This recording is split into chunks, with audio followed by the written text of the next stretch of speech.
spesial.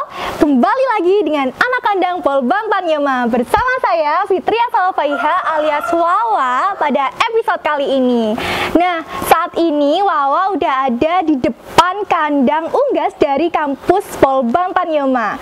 Nah, pada episode kali ini khusus akan membahas materi yang tidak kalah menarik dengan episode-episode sebelumnya, yakni tentang pemilihan telur yang layak untuk dikonsumsi. Nah, di dalam sudah ada narasumber kita. Langsung cus ke sana yuk.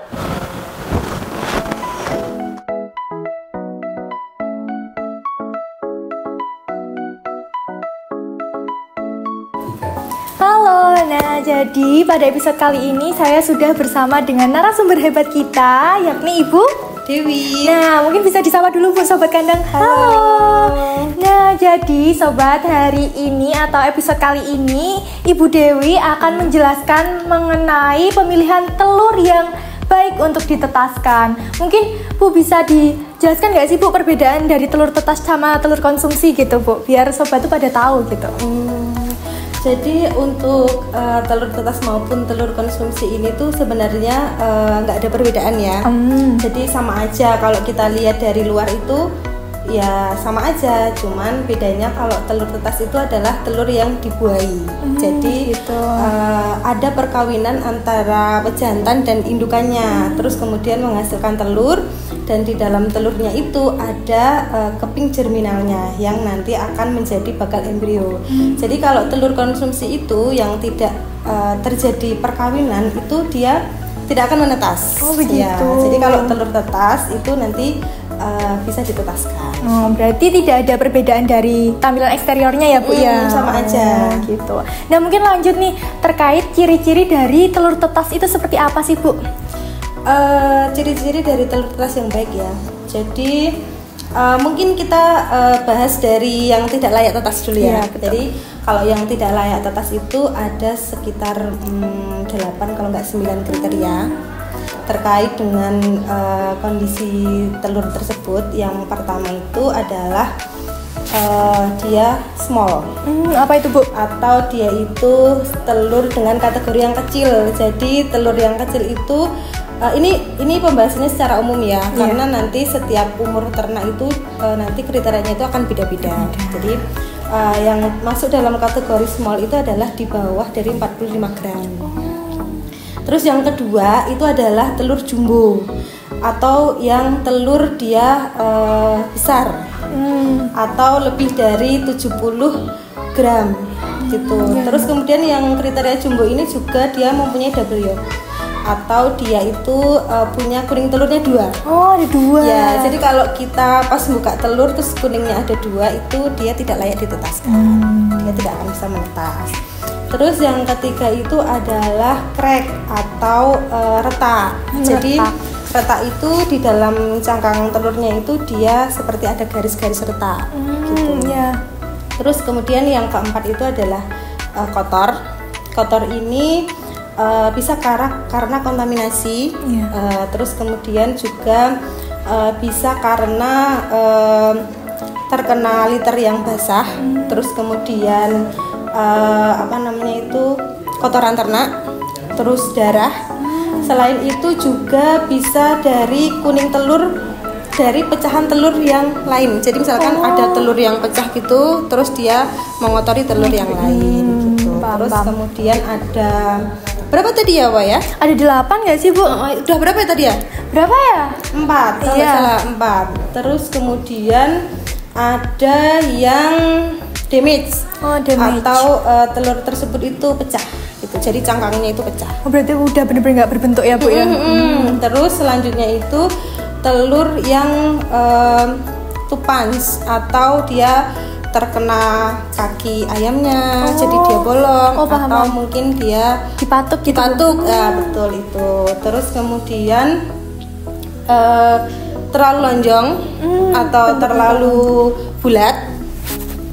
Terus kemudian juga kalsium deposit. Kalsium deposit itu adalah penumpukan kalsium di cangkang telur. Jadi cangkang telurnya itu dia tidak mulus gitu. Terus Terus apalagi ya? Kayaknya itu deh. Oh gitu. Kayaknya itu. Sangat informatif sekali ya sobat ya. Mungkin ciri-ciri yang layak Bu untuk ditetaskan tadi kan itu. Kalau yang layak ditetaskan artinya ya yang di luar dari itu tadi. Ya.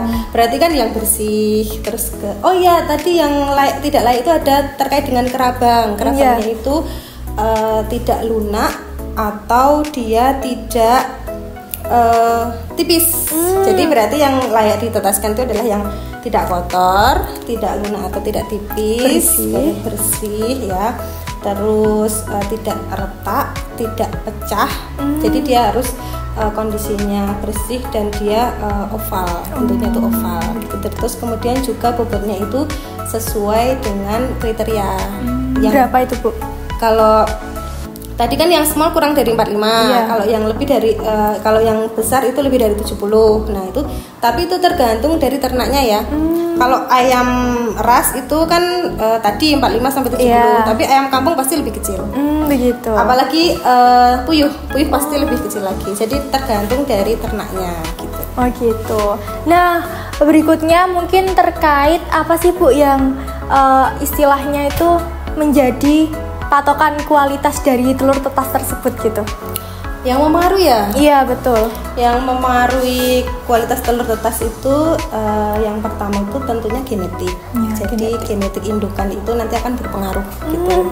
Berpengaruh ke kualitas telurnya, terus fertilitasnya, terus kalau yang pejantan itu juga kualitas spermanya itu pun juga akan mempengaruhi kayak gitu.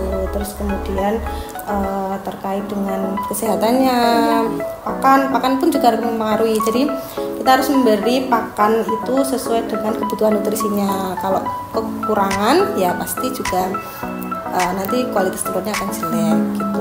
Terus kemudian manajemen pemeliharaan itu juga mempengaruhi. Terus umur.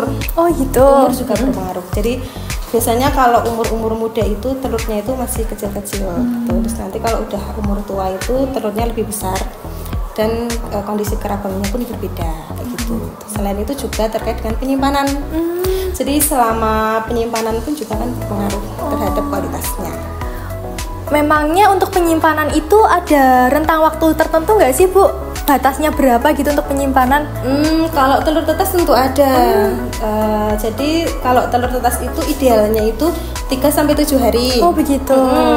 Terus kondisi ruangannya itu juga di suhu 12-16 derajat. Terus dengan kelembabannya itu 75-80. Oh begitu.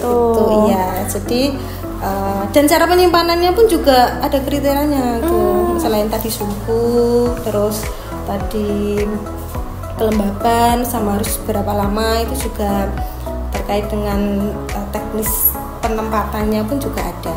Begitu. Jadi memang banyak sekali aspek yang menentukan dari kualitas telur tetas ya Bu ya. Dan tentunya tidak terlepas dari perhatian atau bagaimana cara kita manajemen dari telur tetas tersebut.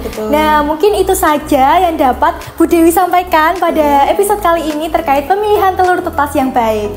Nah sobat, mungkin untuk closingan ada dari Ibu? Apa ya? Gak ada deh. Oh ya udah, kita langsung tutup aja ya Bu ya. Oh ya udah, dadah. Dadah, sampai ketemu lagi.